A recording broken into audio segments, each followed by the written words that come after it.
uh, from Luthra Maternity and Infertility Center. Today we have with us Dr. Sanjay Tomar. Dr. Sanjay Tomar is a senior pathologist and ultrasonologist in Lakhimpur, and he is well known for his excellent skills. I welcome Dr. Sanjay Tomar to our live show on Facebook. Welcome, Dr. Sanjay. Dr. Sanjay is going to talk about the role of ultrasound in pregnancy. जैसा कि आप सब जानते हैं कि ultrasound एक बहुत ही common test है और it is available all over, even remote places में भी हमें अल्ट्रासाउंड की फैसिलिटी इजीली मिल जाती है, लेकिन फिर भी सब लोग क्लियर नहीं होते कि अल्ट्रासाउंड के प्रेगनेंसी में यूजेस क्या क्या हैं।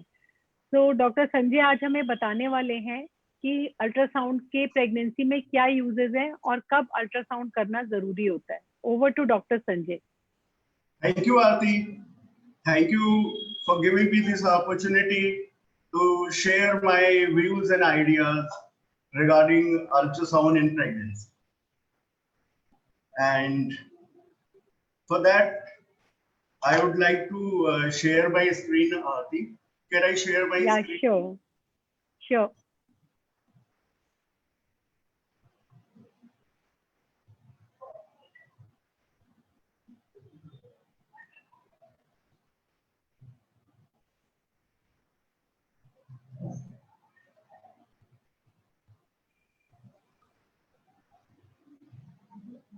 The audio of this very video clip is not very good, but this video is trying to emphasize the fact that the ultrasound has been used since ages by the various natural animals, and उसमें जो सबसे ज़्यादा important है वो bat है, चमगादड़, and वो जो मैकेनिज्म यूज करता है अपनी एको लोकेशन के लिए सारी चीजों के, इसको ऑफ कर, वो जो मैकेनिज्म यूज करता है that is known as echo location, because वो रात में देख नहीं सकता है आंखों से, उसके आंखें होती है, वो दिन में तो देख सकता है लेकिन रात में वो कतई भी नहीं देख सकता है। उसके लिए वो अल्ट्रासोनिक वेव्स का यूज करता है, एंड वो अल्ट्रासोनिक वेव्स जो हैं वो अपनी नॉस्ट्रिल से एंड अपने माउथ से एमिट करता है। How is my voice? Your voice is clear and that is a very good explanation. In fact, you know, इससे सब पेशेंट्स बड़ी इजीली समझ सकते हैं कि साउंड वेव्स कैसे काम करती हैं, because it is very difficult to explain कि अल्ट्रासाउंड जो है, these are sound wave, these are not x-ray wave. क्योंकि सब लोग सोचते हैं कि अल्ट्रासाउंड मतलब कुछ जैसे एक्सरे में से शैडो आती है वैसी शैडो आकर बेबी की फोटो लेगी, लेकिन वो बेबी को नुकसान भी कर सकती है। Thank you for explaining it.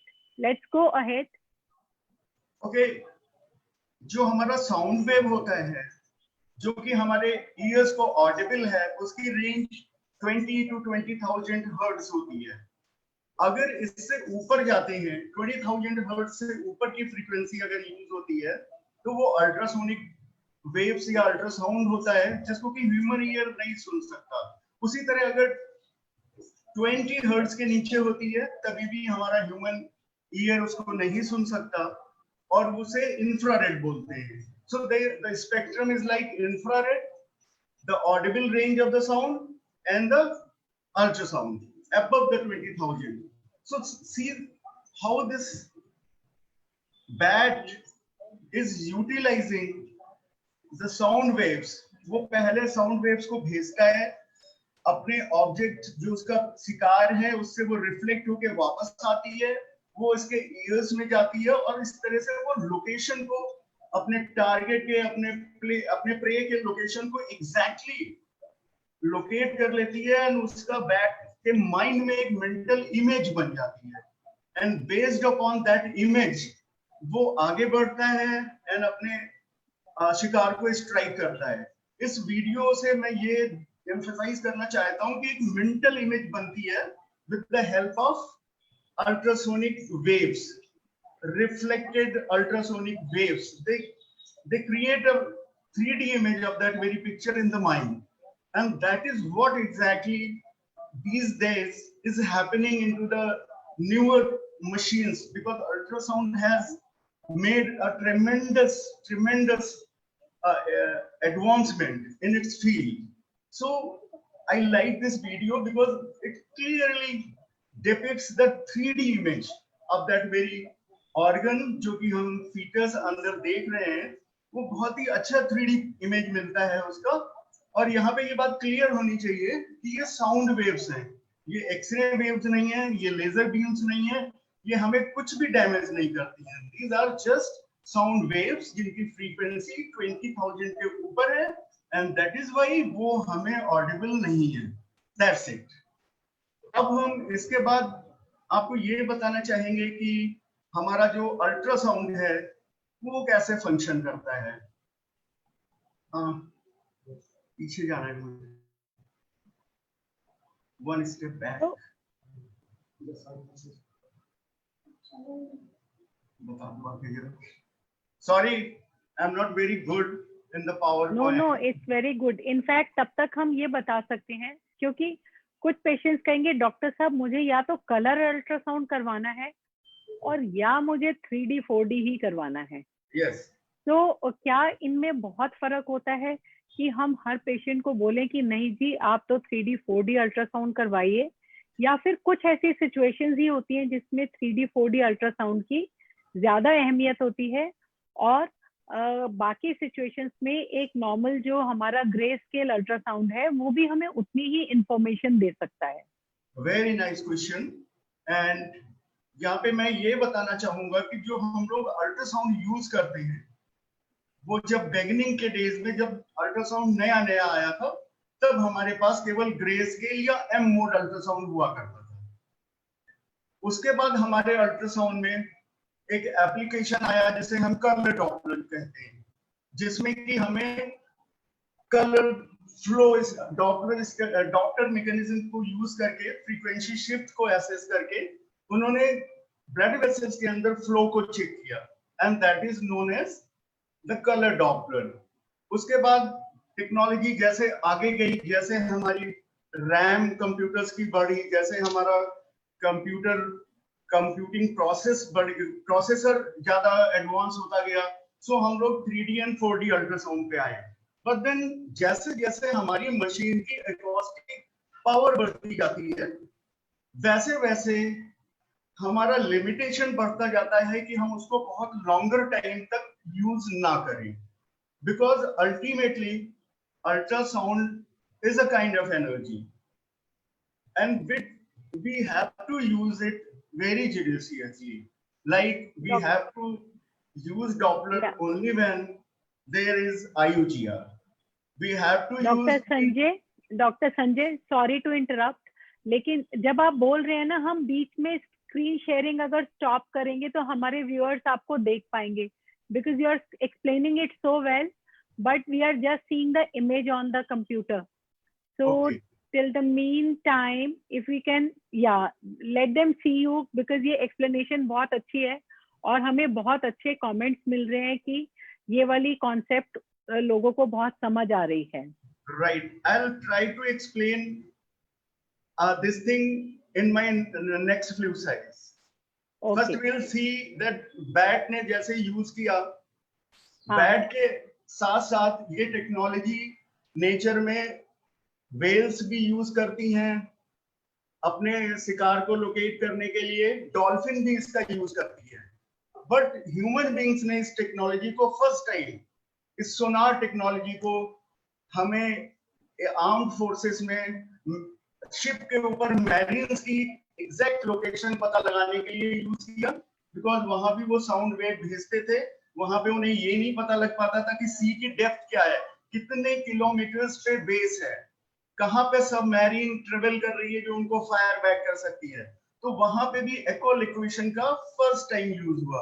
Ultrasound का फर्स्ट टाइम यूज मेडिकल में 1942 में एक न्यूरोसर्जन जो कि जर्मन न्यूरोसर्जन थे, उन्होंने फर्स्ट टाइम इसका यूज किया। अब हम ये देखेंगे कि बैट से ली हुई ये टेक्नोलॉजी हमारे अल्ट्रासाउंड में कैसे यूज करती है. This is the device we known as transducer. This transducer creates high frequency wave जो कि organ से जाती है और वहां से reflect back करती है. These are the reflected waves, and these reflected waves create the image. In this is very clear. This is the transmitting wave, and that is the reflected wave.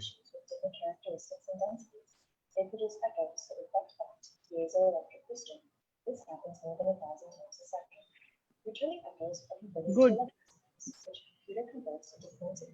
So this is how an image is created into the ultrasound machine, and this transducer is connected with a machine. I would like to show, if I can show. No, I won't be able to show. बिल्कुल दिखा दीजिए. This is the transducer which is attached to the machine, and this is like mouth and ears and eyes of the bat. Then again, I would like to share the screen.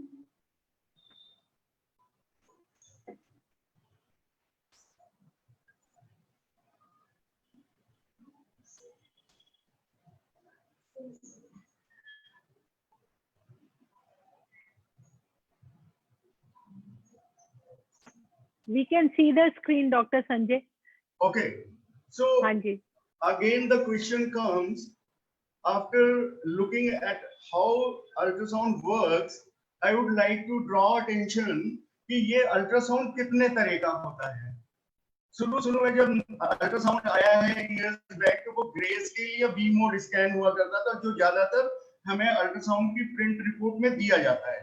दूसरा ultrasound Doppler ultrasound कहलाता है, and ये actually grey scale image या B mode scale B image बोली जाती है, जिसमें कि हमें साउंड वेव्स की हेल्प से एक ब्लैक एंड व्हाइट इमेज दिखाई देती है. ये प्रेगनेंसी का अर्ली स्कैन है, जिसमें कि ये ग्रोइंग फीटस का हेड है, ये ग्रोइंग फीटस का एब्डोमेन है, एंड ये लिम्स हैं. इसको हम ग्रे स्केल इमेजिंग या बी मोड स्कैनिंग इमेजिंग कहते हैं. उसके बाद ये होता है कि डॉपलर मैकेनिज्म, डॉपलर फिजिक्स को यूज करते हुए जो फ्रीक्वेंसी शिफ्ट होती है between the two waves reflected and receive, उस शिफ्ट की को हम कलर कोड करके कलर फ्लो मैपिंग कर लेते हैं. This is Doppler is of two types. This is color flow mapping, where we just see the color filling into the moving structures. Like this is the umbilical cord of a fetus, और जिसमें कि color flow mapping use करने पे हमें उसके अंदर color filling मिल जाती है, जहाँ पे blood का flow होता है. अगर हम इसी में इन कलर फ्लो का वेलोसिटी चेक करना चाहते हैं, तो उस समय हमें स्पेक्ट्रल डॉपलर का यूज करना पड़ता है. अगर हम colour flow mapping as well as spectral Doppler दोनों एक साथ यूज करते हैं, तो that is known as duplex Doppler. That is known as duplex Doppler. So we have B mode, we have grayscale image, we have Doppler. In the Doppler we have two things: color flow mapping and spectral analysis. And when we see, we display, we combine both of these. This is known as color duplex imaging. So we have Dr. Sanjay, we want to see you also. आपको ना बीच में share screen को stop sharing करेंगे, then audience can see you. या अभी आप बता दीजिए, बट जब आप एक्सप्लेन करते हैं तो then we should be able to see you. या हाँ जी, फाइन. पर ये बहुत इंटरेस्टिंग एक्सप्लेनेशन है जी.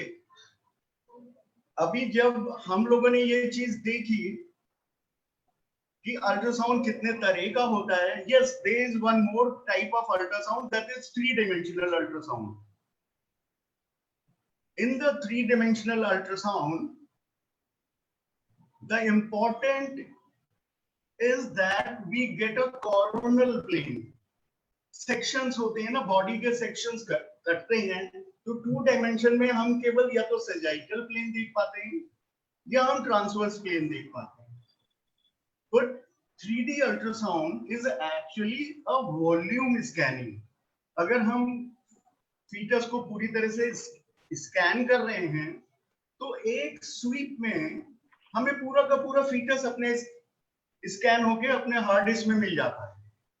Then we can section it, we can later on measure it, or later on we can do any 3D creation or anything. One more important thing, in the 3D ultrasound, there is possibility of using numerous creative applications. Like in the mobile, we have many apps. In a very similar way, the high-end machines have got many apps where you can use your creativity in whatever way you feel like. So we have B mode, a color, B mode, then we have a color Doppler where we have color flow mapping, then we have a spectral Doppler, duplex Doppler, and 3D ultrasound. These are the total type of ultrasound which we use in the. So, yeah, Dr. Sanjay, जो common pregnant patients होते हैं उसमें आप कौन सा ultrasound use करना prefer करते हैं? लाइक प्रेगनेंसी में जब पेशेंट आता है तब कौन सा अल्ट्रासाउंड यूज करते हैं? जनरली हम लोग यूज करते हैं बी मोड या ग्रे स्केल, क्योंकि उससे कोई भी साइड इफेक्ट का चांस नहीं होता है। एंड उसमें भी अगर हमें रूट का सिलेक्शन लेना होता है तो अगर कोई भी ऑर्गन जो हम स्कैन करना चाहते हैं वो रूमी पेल्विस के अंदर है, जैसे अर्ली प्रेगनेंसी है, या हमें सर्विक्स को इवैल्यूएट करना है, तब हम ट्रांसवेजाइनली जाना प्रेफर करेंगे। और अगर कोई ऐसा ट्यूमर मास है या प्रेगनेंसी है जो कि सुप्राप्यूबिक ऊपर पेट में आ गई है, देन हम ट्रांस एब्डोमेन जाना पसंद करेंगे। तो नॉर्मली जब हम किसी भी पेशेंट को कहते हैं कि प्रेगनेंसी कंफर्म हो गई, देन 6 to 7 वीक्स पर हम उनको कहते हैं आप अल्ट्रासाउंड करवा लीजिए, तो वो यही पूछते हैं क्या ये जरूरी है, क्या आप सिर्फ दवाई लिखकर नहीं दे सकते? तो can you please tell us कि मतलब अल्ट्रासाउंड से आप हमें क्या क्या इंफॉर्मेशन देते हैं जिसकी वजह से हम करना चाहते हैं अल्ट्रासाउंड अर्ली प्रेगनेंसी में? And I would request my audience कि उनके जो भी क्वेश्चंस हैं या डाउट्स हैं वो हमसे उसमें कमेंट बॉक्स में लिख सकते हैं, and we will be answering all the questions towards the end of the session. तो हम क्या क्या देखना चाहते हैं अर्ली प्रेगनेंसी में? Yes, and for that I would like to go to my PowerPoint presentation. Sure.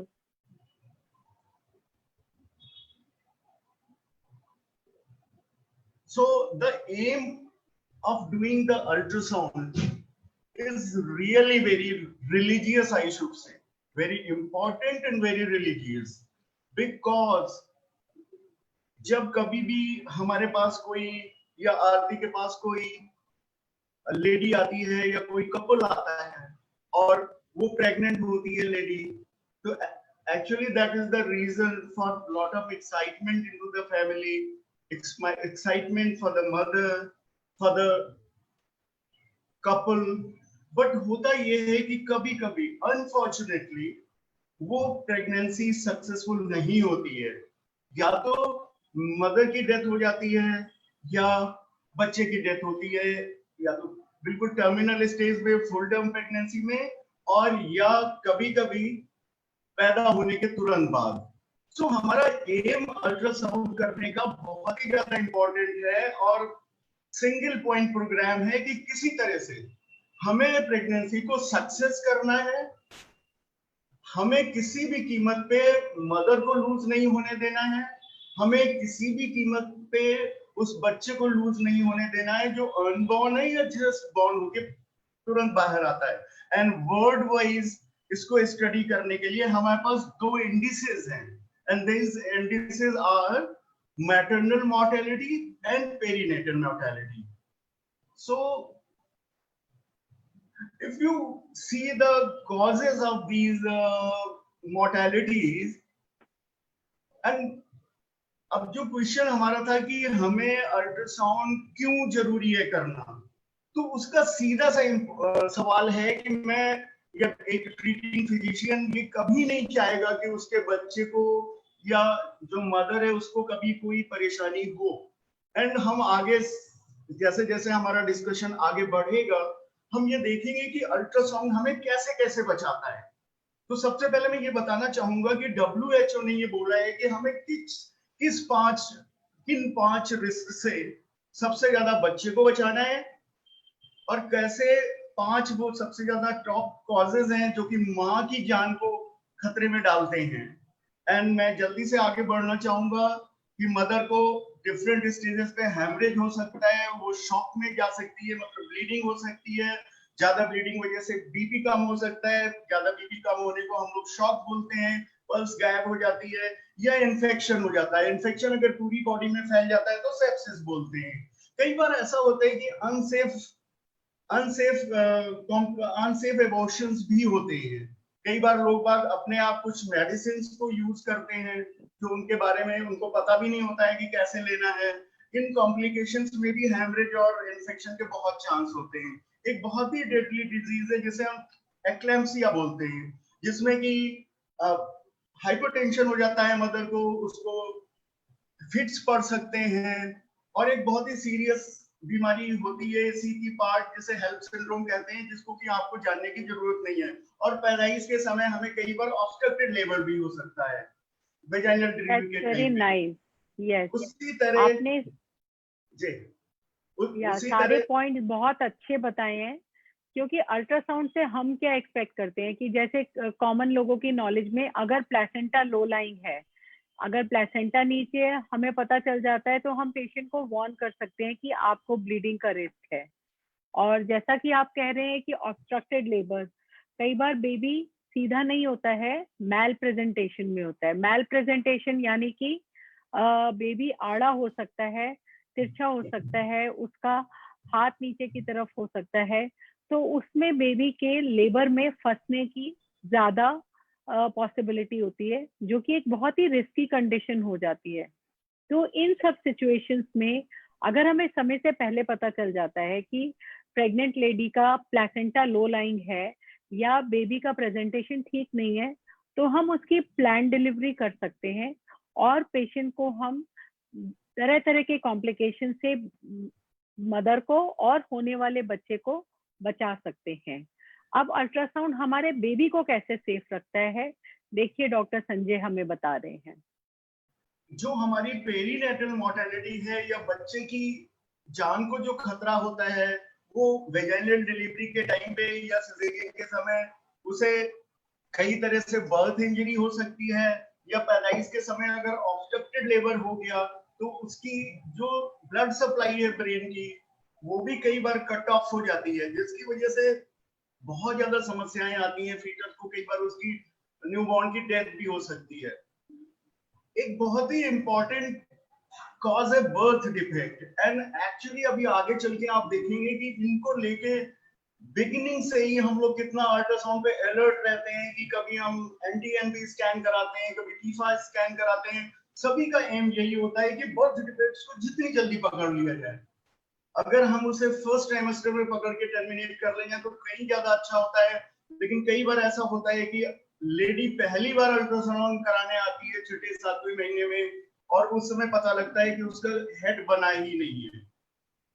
इसी तरह जब मदर का ब्लड प्रेशर बहुत बढ़ा हुआ होता है और प्लेसेंटेशन उसका पुअर होता है तो हमें कई बार बेबी का फिर छोटा IUGR उसे हम लोग बोलते हैं, वो जल्दी पैदाइश हो जाती है 6वें महीने में, 7वें महीने में, 8वें महीने में, जो कि पेरीनेटल मोर्टेलिटी का एक बहुत इंपॉर्टेंट कॉज है।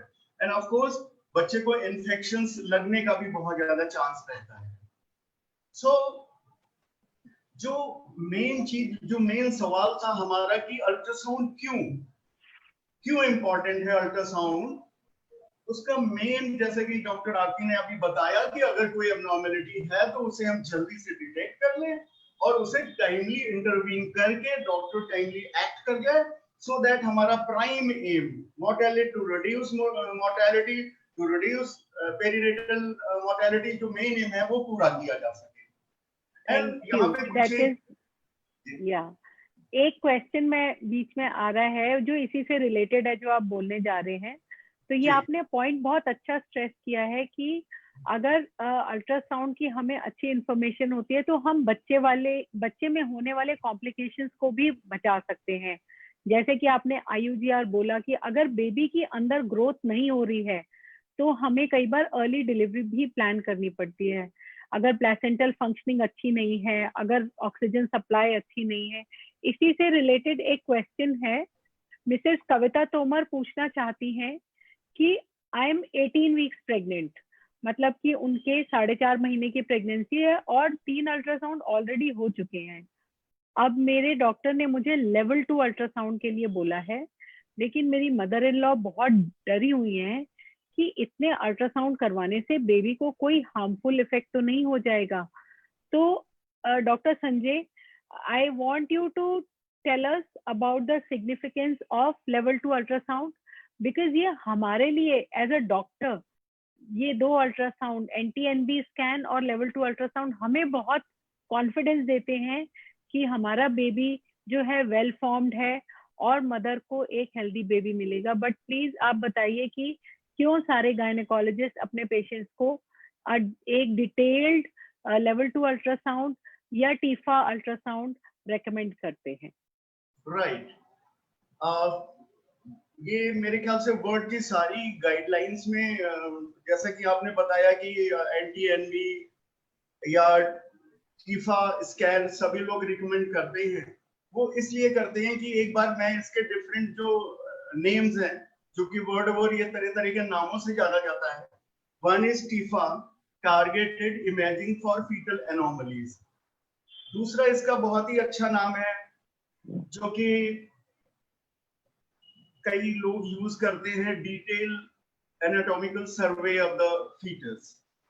Another name is, you have multiple names to it. I am not able to recall other name, but then the aim is to study the maternal as well as fetus both by doing anatomical survey. We used to detect chromosomal anomaly, and by doing fetal biometry means उसका female का size, उसके पेट का size, उसके head के size को लेके हम उसकी ग्रोथ को भी एसेस करते हैं कि सेकेंड ट्राइमेस्टर 18 to 20 वीक में हमें ये भी जानना होता है कि क्या हमारा बच्चा सही स्पीड पे ग्रो कर रहा है या नहीं, क्योंकि क्रोमोसोमल एनोमली के साथ साथ हमें ये भी चेक करना होता है कि बच्चे की ग्रोथ क्या है। नंबर 2, अपार्ट फ्रॉम फीटस पर से हम उसके चारों तरफ जो सराउंडिंग फ्लूइड है, प्लेसेंटा की लोकेशन है, प्लेसेंटा की मैच्योरिटी है, प्लेसेंटल कहीं प्लेसेंटेशन कहीं एबनॉर्मल तो नहीं है, कहीं वो मायोमेट्रियम से चिपका हुआ तो नहीं है, प्लेसेंटा बहुत नीचे तो नहीं है। प्लेसेंटा से सारे रिलेटेड बहुत सारी चीजों को हम 18 to 20 वीक में इवेलुएट करते हैं।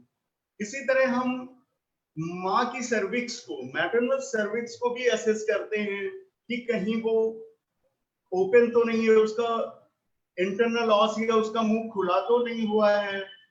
इसी तरह सर्विक्स के साथ साथ हम मायोमेट्रियम, जो यूट्रस का मायोमेट्रियम है, उसको भी देखते हैं कि अगर कहीं प्रीवियस सिजेरियन सेक्शन उसको हुआ है तो उसकी इस कार को हम फॉलो करना शुरू करते हैं कि वहां कहीं कोई प्रॉब्लम तो नहीं है उसको। So this is all about the TIFA. Thank you. Yes, TIFA scan is actually very important. ये जो आपने सर्विक्स वाला बताया, क्योंकि कई बार हमारे पास ऐसे पेशेंट्स होते हैं जिनके पहले 2 या 3 मिसकैरेजेस हो चुके होते हैं और मोस्ट ऑफ द टाइम्स वो मिसकैरेजेस अराउंड 4th मंथ हो जाते हैं और कोई रीजन समझ में नहीं आता।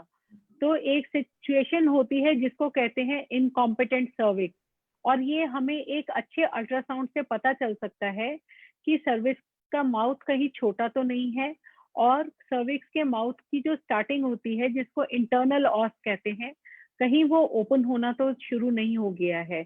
ये कंडीशन जिसको सर्वाइकल इनकॉम्पिटेंस कहते हैं, ये मल्टीपल प्रेगनेंसीज में ज्यादा कॉमन होती है, जैसे कि ट्विन प्रेगनेंसी, ट्रिपलेट। तो अगर हमें पता चल जाता है कि इस पेशेंट में अर्ली डिलीवरी का रिस्क है तो उसको हम उसी हिसाब से उसका ट्रीटमेंट प्लान कर सकते हैं और क्योंकि अर्ली डिलीवरी के रिस्क बहुत ज्यादा हैं। अगर बच्चे टाइम से पहले आ जाते हैं 7th मंथ में, 8th मंथ में, तो उनके नर्सरी ट्रांसफर के चांसेस बहुत ज्यादा होते हैं। और 7th और 8th मंथ के बच्चों का लंग्स और इंटेस्टाइन्स और ब्रेन भी इतना मैच्योर नहीं होता है, तो कई बार उनमें बहुत सारी प्रॉब्लम्स होने लगती हैं। इसलिए अल्ट्रासाउंड से हमें अर्ली लेबर का भी आइडिया हो सकता है और उसको हम टाइमली मैनेज कर सकते हैं। Over to doctor Sanjay again, yes, जो यहाँ बताने जा रहे हैं। या पे प्लीज। मैं ये भी एम्फेसाइज करना चाहूंगा कि जो हमने एमनियोटिक फ्लूइड एसेस किया, बायोमेट्री की, अगर हमें कहीं से भी ये लगता है कि बच्चे की ग्रोथ प्रॉपर नहीं हो रही है, उसका फीटल वेट जो है वो स्टैंडर्ड जो कर्व हम लोग प्लॉट करते हैं बिटवीन 10 परसेंटाइल एंड 90 परसेंटाइल के बीच में नहीं आ रहा है, तो उस केस में हम सेकेंड ट्राइमेस्टर या इसको जो हमारा 18 to 22 वीक स्कैन है, सेकेंड ट्राइमेस्टर स्कैन भी बोलते हैं, इसमें हमें वास्कुलर डॉपलर स्टडीज लेनी पड़ती हैं।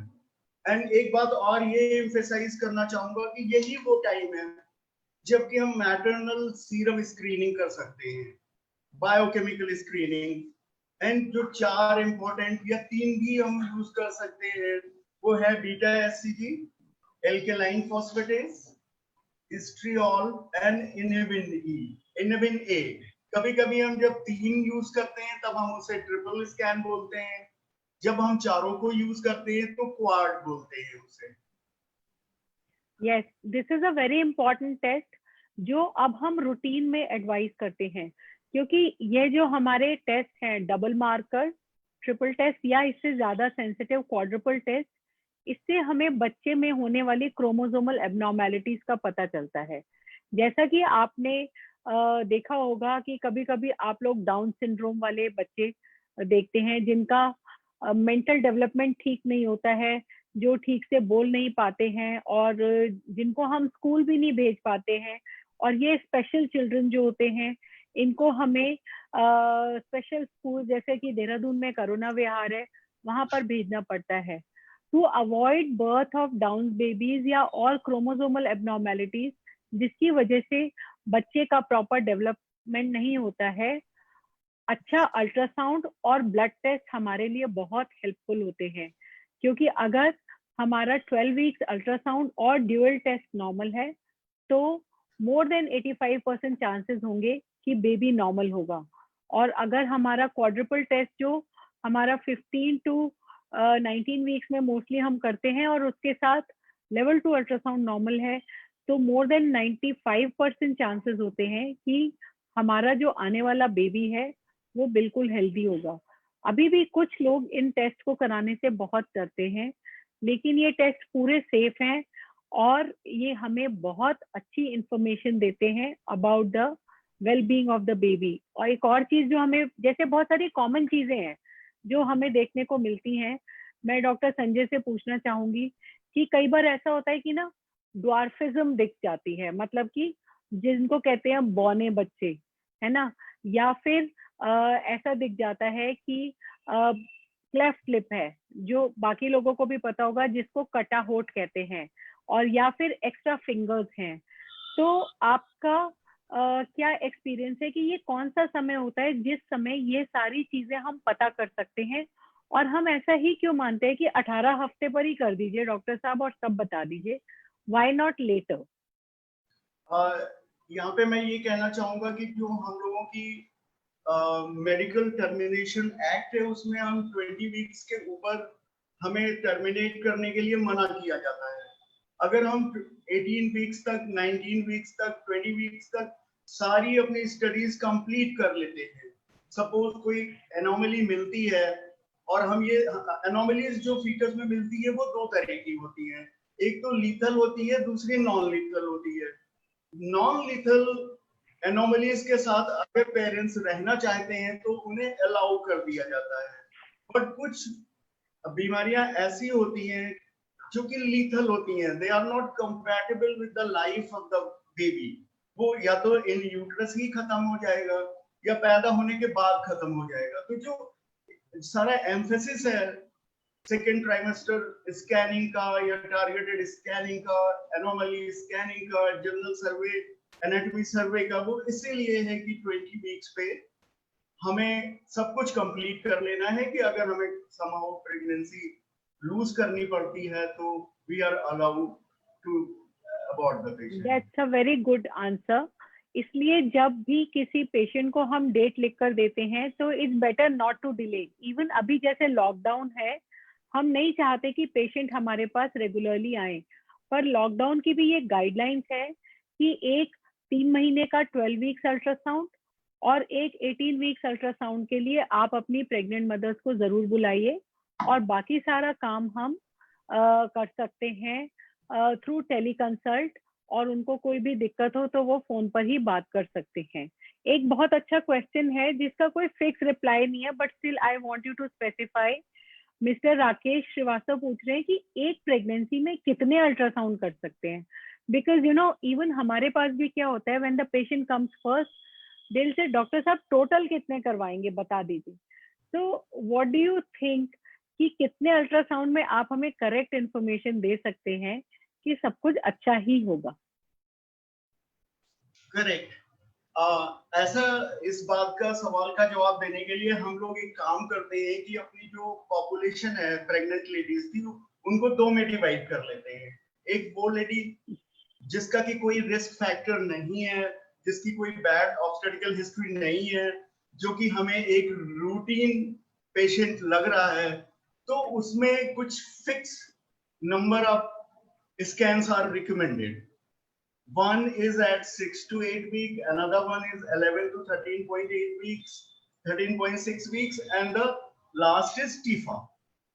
But दूसरा जो ग्रुप आता है जो हाई रिस्क है, सपोज किसी को डायबिटीज है, मदर को, उसको हाइपरटेंशन है, प्रीवियस बैड ऑब्स्टेट्रिकल हिस्ट्री है, उसको थायराइड है, जो भी ऐसी कंडीशंस है जिसमें हाई रिस्क होता है, उसमें हम कैटेगराइज करते हैं, देन पेशेंट के हिसाब से टेलर मेकिंग करते हैं। Like if the patient is diabetic, yes, एक बहुत अच्छा एग्जांपल है, like if we are dealing with IVF pregnancy, these are high risk pregnancies. If we are doing with twin pregnancy, again high risk pregnancy.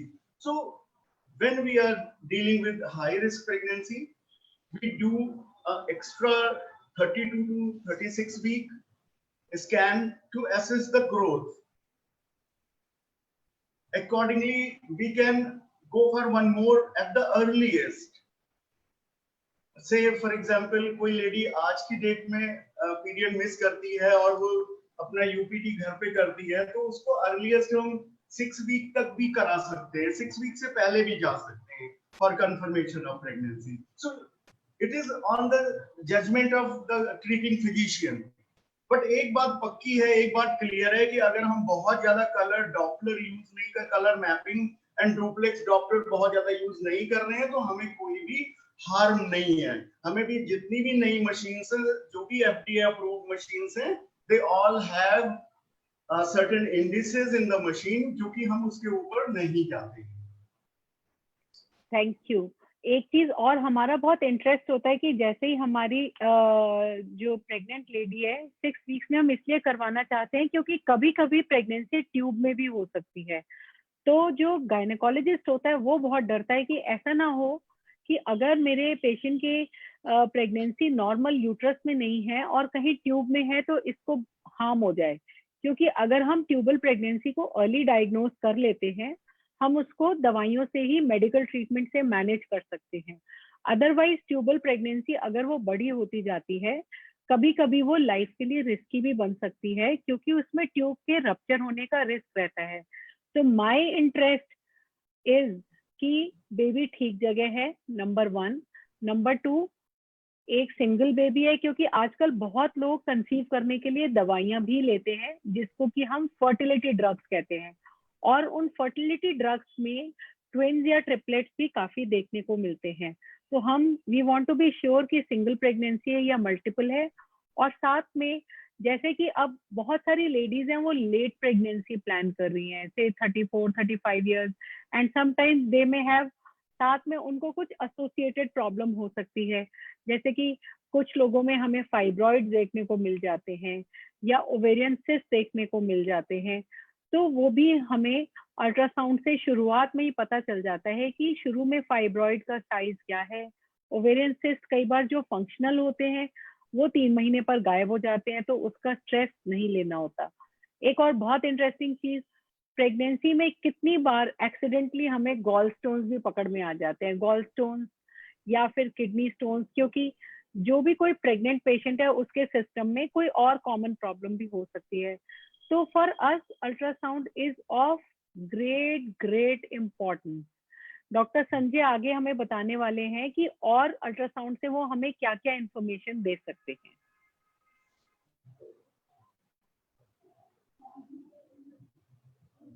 Right, मैं एक बार basic scans जो है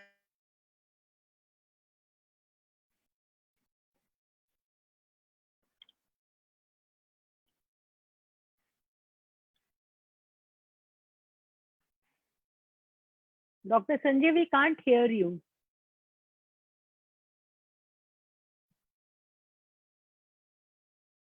So I think there is some problem with the internet.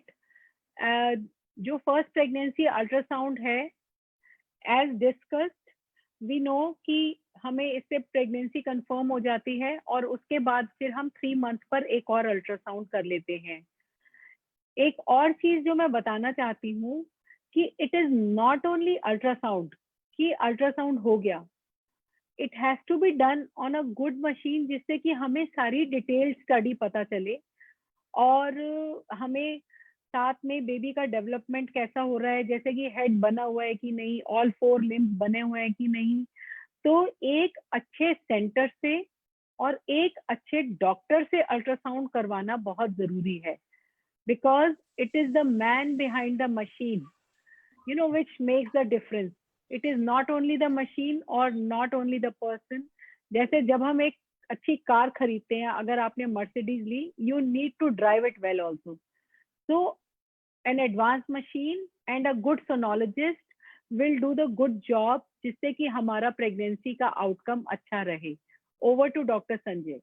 Yes, so पहला ultrasound को हम लोग कई बार viability ultrasound भी बोलते हैं, बिकॉज वाइबिलिटी भी एक बड़ा इंपॉर्टेंट इशू है जिसपे कि हम अभी आगे चर्चा करेंगे। उसके बाद जो हमारा दूसरा स्कैन होता है उसको हम डेटिंग स्कैन भी बोलते हैं, उसको हम एंटी एनबी स्कैन भी बोलते हैं, कुछ लोग उसको जेनेटिक सोनोग्राम भी बोलते हैं, कुछ लोग उसे मिनी टीफा बोलते हैं। मेन एम इसका ये होता है कि किसी भी तरह से हमें कोई भी जेनेटिकल एबनॉर्मेलिटी अगर मिल रही है तो उसको हम एट द अर्लीस्ट डायग्नोज कर लें। आज की डेट में डॉक्टर पे ये बहुत ज्यादा प्रेशर है कि जो चीजें 18 टू 20 वीक के सोनोग्राम में चीजें पकड़ में आती थी, आज की डेट में हाई रेजोल्यूशन वाली मशीन्स में वो सारे सर्वेज जो है 11 टू 13.6 में करने की कोशिश की जाती है, बिकॉज 12 वीक्स में बॉडी के सारे ऑर्गन्स बन जाते हैं। हम किडनीज भी देख सकते हैं, ब्रेन भी देख सकते हैं, हार्ट भी देख सकते हैं, लिवर भी देख सकते हैं, लंग भी देख सकते हैं। सो कोशिश ये की जाती है कि 11 टू 13.6 वाले स्कैन में जितना मैक्सिमम कर सकते हैं हम जो क्रोमोसोमल एबनॉर्मेलिटीज हैं उनको पकड़ लें। ये मैं बताना चाहूंगा कि ये न्यूक्लियर ट्रांसल्यूसेंसी जो है ये हमारे नेप ऑफ द नेक के पीछे जो थोड़ा सा सबक्यूटेनियस एडिमा होता है, फ्लूइड होता है, उसको मेजर करते हैं और नेजल बोन में हम tip of the nose visualise करते हैं। ऐसा माना जाता है in the literature and world over कि ये दो ऐसे मार्कर्स हैं कि अगर न्यूक्लियर ट्रांसल्यूसेंसी की थिकनेस बढ़ी हुई है और नेजल बोन एब्सेंट है तो ये हमारे को ये इंडिकेट करते हैं कि शायद इस फीटस में आगे चल के ज्यादा एनोमलीज मिल सकती हैं। एंड यही वो टाइम है जब हम डुअल स्क्रीन के लिए जाते हैं, बायोकेमिकल स्क्रीन के लिए। जो यूज होने वाले बायोकेमिकल्स हैं वो बीटा एससीजी एंड पैपे हैं। इसमें करना ये होता है कि कंबाइंड स्क्रीनिंग में हम एक मेजरमेंट लेते हैं फीटस का, जिसको को एक तरफ तो हेड पे रखते हैं, एक तरफ रम पे रखते हैं, एंड उसकी वजह से जो हमें CRL आता है और जो बीटा SCG एंड पैपे की रीडिंग्स आती हैं, इनको सॉफ्टवेयर में डालते हैं और एक रिस्क कैलकुलेशन करते हैं। यहाँ पे ये जानना जरूरी है कि अगर आपका रिस्क बढ़ा हुआ आता है इन स्क्रीनिंग्स में, तो इसका ये मतलब कतई नहीं है कि आपको तुरंत ये बीमारी होने जा रही है। ये केवल एक रिस्क बताती है आपको, और अगर आपका रिस्क बढ़ा हुआ आता है तो कुछ कंफर्मेटरी टेस्ट भी करने होते हैं, जैसे एमनियोसेंटेसिस करना होता है, या आजकल एक और भी ज्यादा लेस इन्वेजिव टेस्ट है जिसे NIPT बोलते हैं, उससे भी हमें बहुत ज्यादा इंफॉर्मेशन मिल सकती है, ये कई बार मिल जाती है। थर्ड अल्ट्रासाउंड जो 18 to 22 वीक स्कैन है, इसको हम लोग डिस्कस कर चुके हैं। एंड उसके बाद यहाँ पे हमारे सारे रूटीन स्कैन्स खत्म हो जाते हैं, हमें जरूरत नहीं होती है कि हम इसके आगे जाएं जनरल स्क्रीनिंग पर्पस के लिए। बट कुछ इंपॉर्टेंट केसेस में हमें थर्ड ट्रिमेस्टर स्कैन के लिए जाना पड़ता है, जिसको कि हम ग्रोथ स्कैन भी कहते हैं, जो कि 32 to 36 वीक्स के बीच में किया जाता है। कुछ लोग 32 वीक, कुछ लोग 34 वीक, कुछ लोग 36 वीक पे करना चाहते हैं। एंड जो हमारा मेन एम है इस स्कैन का, वो हमें एक तो अपनी बच्चे की ग्रोथ को चेक करना है, हमें ये देखना है कि जो वेट है बच्चे का वो राइट ट्रेजेक्टरी को फॉलो कर रहा है या नहीं, वो जो स्टैंडर्ड कर्व है उसको फॉलो कर रहा है या नहीं। अगर वो स्टैंडर्ड कर्व से नीचे जा रहा है, मींस लेस देन 10 परसेंटाइल के नीचे जा रहा है, तो हम उसे छोटा बेबी या IUGR बेबी बोलते हैं। और अगर वो 90 परसेंटाइल के ऊपर जा रहा है तो वो मैक्रोसोमिक बेबी या बड़ा बेबी है, more than 4 kg, more than 4.5 kg, जैसा कि डायबिटिक मदर्स को अक्सर होता है, वो कंडीशन आने लग जाती है।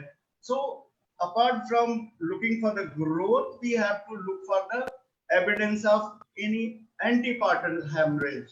The common is the placenta previa, and then apart from that, there is one more condition known as chorioamnitis, which is the infection of the membranes of the womb around the fetus.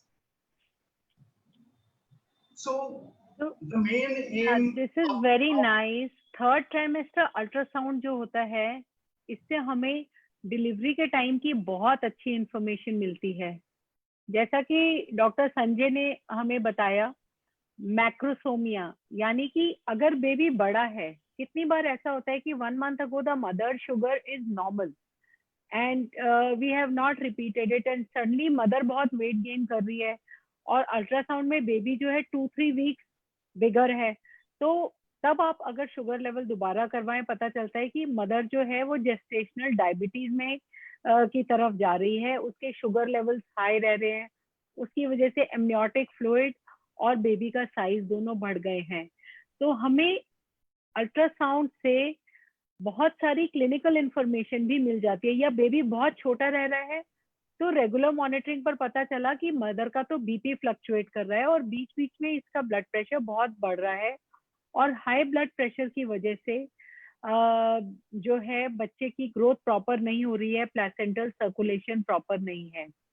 Doctor Sanjay, कई बार ऐसा होता है कि जैसे बहुत high risk pregnancies होती हैं कि वो 32 वीक से ही बेबी बहुत छोटा दिखने लगता है और उसकी डॉपलर स्टडी में भी थोड़ी कमी आने लगती है, तो आप क्या सजेस्ट करते हो? क्या ऐसे केसेस में हमें जल्दी जल्दी अल्ट्रासाउंड करवाना चाहिए कि 36 वीक्स तक वेट ही करना चाहिए?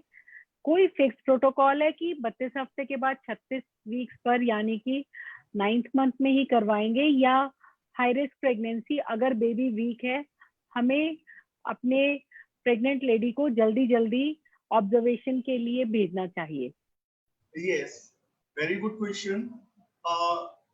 प्रोटोकॉल वाइज 18 to 22 के बाद या यूं कहिए कि 20 वीक्स के बाद कोई भी प्रोटोकॉल ऑपरेट नहीं करेगी। The patient condition will dictate the scan. अगर पेशेंट हमारा IUGR में है एंड हम उसकी डॉपलर स्टडी करते हैं, तो जो हमारी 3 मेन फीडर वेसल्स हैं, एक तो यूटेराइन आर्टरी डॉपलर जो कि ब्लड को फ्लो करती है from mother to the placenta, and then feto-placental unit means umbilical artery जो कि ब्लड को फ्लो करती है from the fetus to the placenta, and then middle cerebral artery जो कि ब्लड को फ्लो करती है ब्रेन में, and then there is one venous vascular Doppler also, that is the very important one for the terminal event, and that is the ductus venosus. So if we are getting any abnormality, any flow abnormality in the Doppler, then there is no harm in going for multiple Doppler ultrasounds. And Yes, actually, thank you. The flow pattern in various vessels will decide the next scan. For example, if in umbilical artery you are observing a decrease in endostolic flow, or you are noticing a reversal of flow, or you are observing a low resistance flow in middle cerebral artery known as brain sparing. So all these will decide कि हमारा next scan क्या होगा। बिल्कुल ठीक बात है, thank you. क्योंकि कई बार हमें इन हाई रिस्क बेबीज की 33-34 वीक्स यानी कि 9th मंथ स्टार्ट करने से पहले ही डिलीवरी करानी होती है। ऑल्दो कई बार जल्दी डिलीवरी कराने पर ये बच्चों को NICU केयर की जरूरत पड़ती है, बट फिर भी we can save these children. क्योंकि अगर किसी बेबी को ब्लड सप्लाई नहीं जा रही है, तो अगर हम उस प्रेगनेंसी को कंटिन्यू करते हैं तो वो कई बार फेटल साबित हो सकता है। There is another question by miss Singh, वो पूछना चाहते हैं कि ये जो ट्विन प्रेगनेंसीज होती हैं, इनमें हम अल्ट्रासाउंड में क्या स्पेशल मॉनिटरिंग करते हैं, और ट्विन प्रेगनेंसीज में जो कई बार सुनते हैं कि मोनोकोरियोनिक ट्विन्स हैं, कि दोनों ट्विन्स एक ही सैक में हैं या दोनों अलग अलग सैक में हैं, इनकी मॉनिटरिंग में क्या डिफरेंस होता है? राइट, एक्चुअली कोई भी प्रेगनेंसी अगर एक से ज्यादा है तो वो अपने आप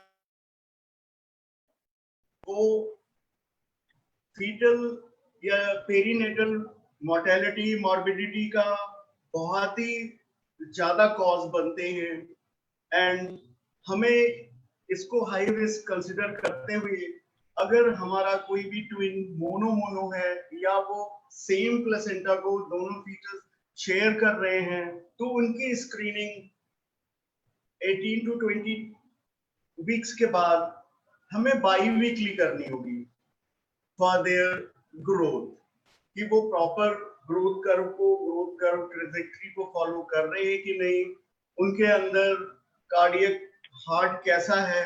सो इन मोनो 15 डेज में हमें अल्ट्रासाउंड रिपीट करना होता है, और अगर डायम्नियोटिक डाइकोरियोमिक है, दोनों बेबीज का प्लेसेंटा अलग अलग है, तब हमें मंथली स्कैन करना होगा।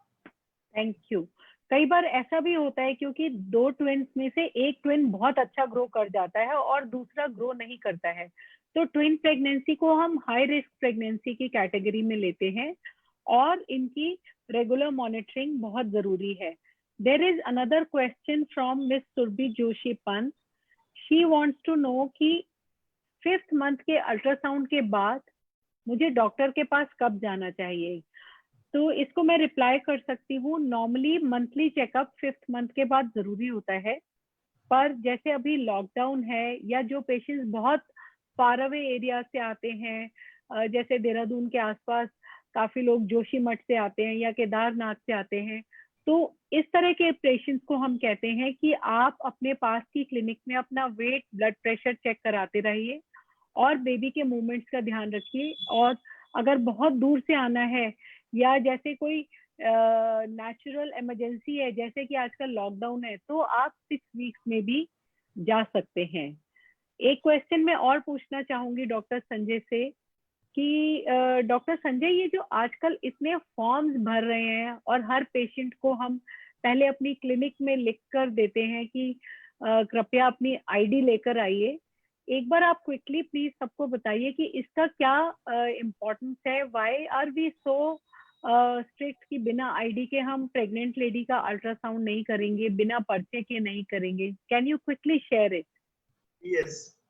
The problem arises because of rising number of feticide, female feticide, और उसकी वजह से हमारी सेंट्रल गवर्नमेंट ने एक एक्ट बना दिया जिसको कि पीसीपीएनडीटी एक्ट बोला जाता है, जिसमें कि उनका मेन फोकस ये है कि जिसकी डेथ हो रही है वो कहीं कोई किसी भी पुलिस स्टेशन पे जाके कोई एफआईआर नहीं करा सकता। ऐसी चीजों को मॉनिटर करने के लिए उन्होंने सारी एम्फेसिस हमें रिकॉर्ड मेंटेनेंस पे रख दी कि अगर जिस सेंटर पे रिकॉर्ड मेंटेनेंस नहीं पाई गई सो वो उस बात को ऑटोमेटिकली मान लेंगे कि यहाँ पे सेक्स डिटर्मिनेशन हुआ है। That is the crux, that is the basis of making this law. So record maintenance is very important. They track the doctor, they track the referring doctor, they track the patient also. So at times शुरू में ये पाया गया कि लोग गलत number लिखा देते थे, उसके बाद ये बात आई कि हमें आधार कार्ड लाना जरूरी है, आईडी लाना जरूरी है ताकि प्रेग्नेंट लेडी को ट्रेस किया जा सके। रेफरिंग डॉक्टर का पर्चा इसलिए जरूरी है कि कहीं कोई क्वैक या कोई ऐसे लोग जांच तो नहीं करा रहे हैं ताकि उनकी भी आइडेंटिटी की अल्ट्रासाउंड कराने के बाद उस डॉक्टर को भी ट्रैक किया जा सके, और सोनोलॉजिस्ट को तो करना ही करना है। इन तीनों लोगों की एंट्री उसके अंदर होती है और उसकी जितनी भी रिक्वायरमेंट्स हैं फॉर्म एफ की, हम सभी डॉक्टरों से बहुत ही स्ट्रिक्ट फॉलो करने को बोला गया है। और आइडियली कहीं भी कोई भी क्वालिफाइड डॉक्टर बिना इन डॉक्यूमेंट्स के, आधार कार्ड के आज की डेट में अल्ट्रासाउंड नहीं कर रहे हैं, क्योंकि लीगली उनके लिए बहुत बड़ा रिस्क है। बिल्कुल ठीक है। और जहां तक मेरी नॉलेज है, शायद ये वर्ल्ड में इंडिया में ही होता है कि इंडिया में थोड़ा बायस ज्यादा है, इसलिए हमारी गवर्नमेंट को ये रूल निकालना पड़ा कि बिफोर अल्ट्रासाउंड हर डॉक्टर अपने पेशेंट के साथ एक बॉन्ड साइन करेगा कि ना मैं इनको बताऊंगा कि क्या है और ना ही पेशेंट पूछेगा। अगर हम अपनी थिंकिंग चेंज कर लेते हैं, if we start educating the female child, और हम लड़कियों को भी इतना आत्मनिर्भर बना देते हैं कि हमारा जो सोशल बायस है अबाउट द गर्ल चाइल्ड वो खत्म हो जाए, तो शायद ये एक्ट भी खत्म हो जाएगा।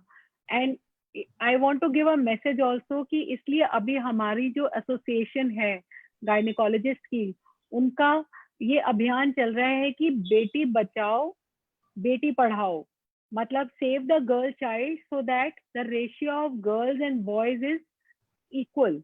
और ये तभी होगा अगर हम लड़कियों को पढ़ाना भी शुरू करेंगे। और इसके साथ ही साथ एक और स्लोगन जो बहुत पॉपुलर है, which I want to tell to all my audience is, बेटा समझाओ Beti Padhao. This is regarding the आप आजकल जैसे न्यूज वगैरह सुन रहे होंगे कि boys don't respect women, the incidence of rape is increasing. तो हमें अपने समाज में बॉयज को समझाना है उनको कि दे शुड रेस्पेक्ट विमेन, और लड़कियों को पढ़ाना है जिससे कि वो फाइनेंशियली इंडिपेंडेंट बने और बॉयज के साथ कंधे से कंधा मिलाकर भी चलें। डॉक्टर संजय, फाइनली आप हमें 5 अच्छे टिप्स बताइए for our audience before we log out, because somehow मेरा इम्प्रेशन ये है कि ultrasound is a golden tool for any speciality. इससे हमारी जल्दी बीमारी पता चलती है और पेशेंट का टाइम वेस्ट नहीं होता कि वो फालतू की दवाइयां बहुत खाए या फिर किसी मुसीबत में लैंड अप करे। So being a sonologist, please give 5 good tips to our audience. Okay, so मेरा जो अपना पर्सनल फीलिंग है, जैसे कि मैंने इतने साल की प्रैक्टिस में पाया है, और उसकी वजह से जो मुझे समझ में आता है कि नंबर 1, अगर आप प्रेग्नेंट होते हैं तो अल्ट्रासाउंड करने से कतई ना घबराइए। आप ये समझने की कोशिश करिए कि अल्ट्रासाउंड जो है that is the actually vision for the treating physician, और वो हमें बहुत सारी मुसीबतों से बचा सकता है। इसी तरह हमारा बेबी बहुत सारी मुसीबतों से बच सकता है। नंबर 2, आपको हमेशा ये सोचना है कि इसके बार बार अल्ट्रासाउंड कराने से आपको कोई नुकसान होने नहीं जा रहा है, क्योंकि ये अल्ट्रासोनिक वेव्स हैं, ये they do not carry a huge amount of the energy जैसा कि एक्सरेज में होता है, जो कि हम प्रेगनेंसी में कर ही नहीं सकते, या सीटी स्कैन में होता है हम कर ही नहीं सकते। हाँ, एमआरआई में देयर इज मैग्नेटिक फील्ड, वो हमें हार्म नहीं करती है, इसलिए अल्ट्रासाउंड एंड एमआरआई हमारे लिए प्रेगनेंसी में सेफ है। बट जहां भी एक्सरेज यूज होती है, लेजर यूज होती है, हमें वहां पे हेजिटेट करने की जरूरत है। नंबर 3, जब कभी भी अपना अल्ट्रासाउंड कहीं कराने जाए, या बढ़िया रहेगा कि जिस दिन से आप प्रेग्नेंट हैं और जिस दिन तक डिलीवरी नहीं हो जाती है, आप अपना आधार कार्ड अपने साथ रखिए, क्योंकि बच्चा पैदा हो जाने के बाद भी नगर पालिका में आपको जाना होगा, वहां भी आधार कार्ड की जरूरत पड़ेगी। और जब कभी भी इमरजेंसी में पता नहीं कब आपको डॉक्टर के यहाँ जाना पड़ जाए, तो आप आधार कार्ड आपके पास होगा, कोई प्रॉब्लम नहीं होगी। एंड द लास्ट पॉइंट, आप अपने डॉक्टर को सेलेक्ट करने में जितना चाहे समय लगा दे, खूब सारी शॉपिंग कर ले, बट एक बार अपना डॉक्टर सेलेक्ट कर ले, फाइनलाइज कर ले, उसके बाद आप उसे ब्लाइंडली फॉलो करें।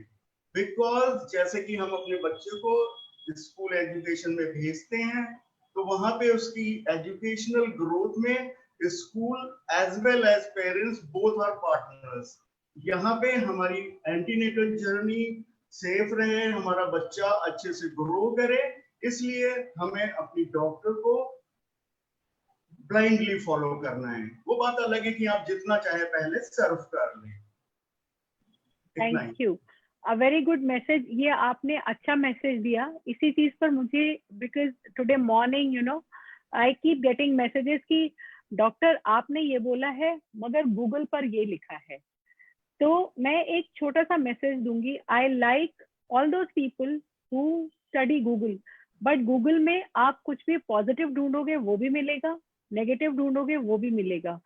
So you can not trust Google blindly, because sometimes it may misdirect you and it may harm your health. So you take opinion of your clinician, you study on Google, just go to Wikipedia, but don't go to funny sites to read all the funny things, because we keep reading कि मैंने पढ़ा है कि इस दवाई से ये नुकसान हो जाएगा, अल्ट्रासाउंड से इतना नुकसान हो जाएगा। So be clear, read, but just go to the authentic medical sites if you want some information. I am very sure आज का ये सेशन आपके लिए बहुत यूजफुल रहा होगा, because doctor Sanjay has given us very good tips and to share with you. We have studied together, but I think after 25 years I'm discussing with things with Dr. Sanjay today, and it's been really nice to see his expertise in his field, although I keep seeing patients which are being under his care. And if you have further queries, you can always write in the comment box and we'll try to answer. Thank you, Dr. Sanjay, for your valuable time. And I would like to thank all my audience also, because even though we are not working much, but there are a lot of things, and sitting with your phone, with your laptop to attend, some educational thing is really creditable. And I wish you a safe and, a safe and happy time right now. And be very careful, even in unlockdown one, be within limits, follow all the rules and regulations which we have been following earlier. And please don't take any risk for yourself or your family. Thank you everyone, and a good evening to all. Thank you, Aarti, for providing me this platform for sharing myself with the people of Dehradun. Thank you. No, not only Dehradun. I think people from all over are watching. Yeah, Right. it's really nice. Thank you. Right. Same here. Thank you Bye-bye. so much.